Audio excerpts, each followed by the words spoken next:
à Clairefontaine derrière Banetta et Alioshka. C'est vrai qu'elle crée la surprise. Elle a même un petit peu surpris son entraîneur, mais la jument courait très bien.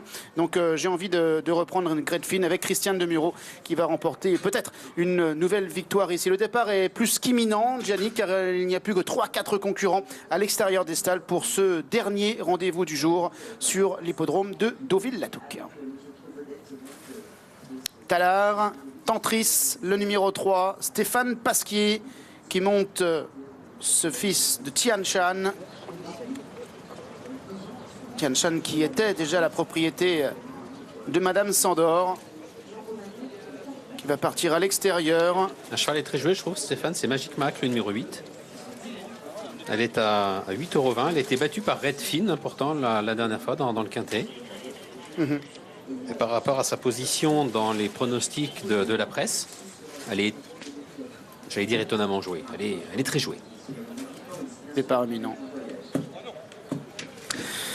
Et les voilà qui s'élancent pour la dernière, le prix de Crépon, troisième épreuve du handicap divisé. Le numéro 11, Gazon Maudit, a pris un très bon départ. Lys des Aigles, le numéro 12, Casac Gros Bleu et Bleu Clair, bien parti également avec le numéro 14, Maui. On retrouve également le 4, Zaraskai, qui se rapproche du groupe de tête et vient avec le numéro 9, Chanabala, devant le numéro 3, Tantris, et le 5, Chypro, Casac Jaune. Côté corde se rapproche maintenant le numéro 7, Orcanos, alors que l'As Ali Alexandra est dans son sillage. On retrouve également notamment le numéro de Heartbeat qui est suivi encore par le numéro 10 Redfin ou encore par le numéro 6 Talard, alors que Magic Mac, le numéro 8, est en dernière position d'un peloton toujours emmené par le 11 Gazon Maudit.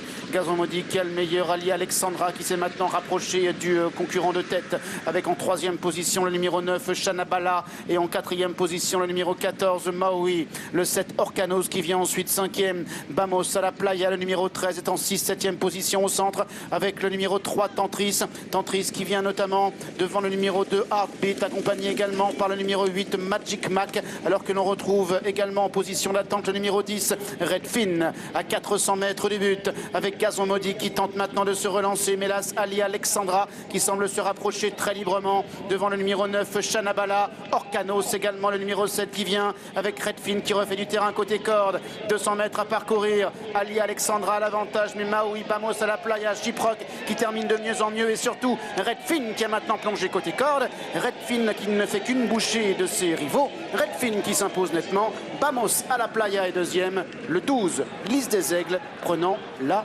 troisième place. Et la quatrième place pour les amateurs de multi, peut-être pour le numéro 15 Aérien. On va revoir le replay. Victoire du 10, Redfin qui confirme donc son accessite obtenu au niveau supérieur dans un quintet.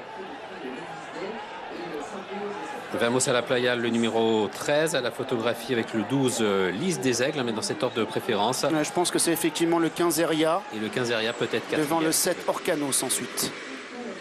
Le 15 et le 7 dans cet ordre de préférence. Redfin qui a laissé sur place ses je lui voyais de chance, mais je la voyais pas gagner comme ça. Elle était en dernière position, elle est encore dernière là, à 300 mètres du poteau.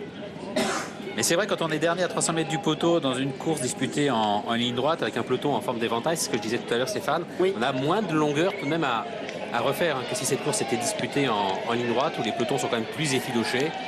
C'est vrai qu'elle a gagné en 2 coups de cuillère à peau. Oui, Miguel.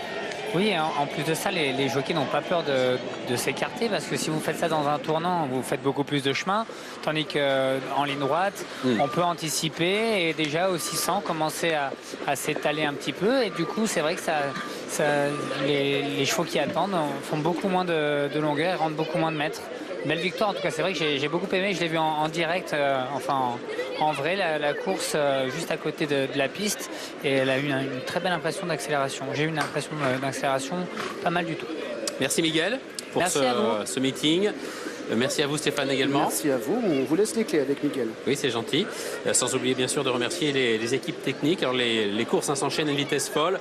Direction maintenant l'Espagne pour la Copa de Oro. À très vite Nicolas.